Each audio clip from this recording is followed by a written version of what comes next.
क्या वाकई में मोदी सरकार की उल्टी गिनती शुरू हो गई है? आज जिस तरीके से पवन खेड़ा ने दावा किया कि कुछ महीनों की मोदी सरकार है, तो ऐसे में क्या आपको भी लगता है कि मोदी सरकार अब ज्यादा दिनों की मेहमान नहीं है, या फिर वो अपना जो कार्यकाल है वो पूरा करेगी?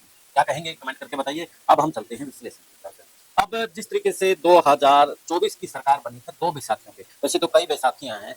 एनडीए के जो घटक दल हैं, जिसमें चिराग पासवान भी है, जिसमें एकनाथ शिंदे की शिवसेना भी है, जिसमें नीतीश कुमार भी है, जिसमें नायडू साहब भी हैं, तो इस तरीके से ऐसे बहुत से जो एनडीए के घटक दल है उनके दम पर बीजेपी की हाल फिलहाल की सरकार बनी हुई है। और 2024 में जो कमजोर और नक्सल सरकार बनी है, और जो भी विपक्ष कहता है कहीं ना कहीं वो सरकार करती नजर आती है।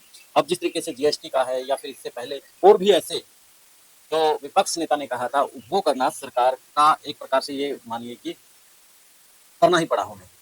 तो पहले तो ऐसा नहीं नजर आता था, लेकिन फिर भी कुछ ऐसे मुद्दे हो जाते हैं, चाहे कानूनों का संशोधन को लेकर के या वक्फ बोर्ड है, ऐसे बहुत से आते हैं जहां पर सरकार यानी कि बीजेपी वो पूरा कर ही लेती है अपना।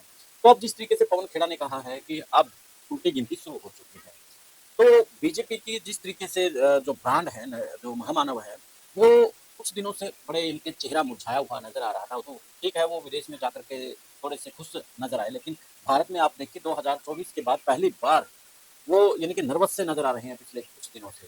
तो कहीं उन्हें भी इस बात का अंदाजा हो गया है कि अब जो बीजेपी की सरकार है वो जाने वाली है। तो एक बार सुने क्या कुछ कह रही हैं पवन खेड़ा, और आप कमेंट करके फिर बताना कि क्या ये होगा या नहीं होगा।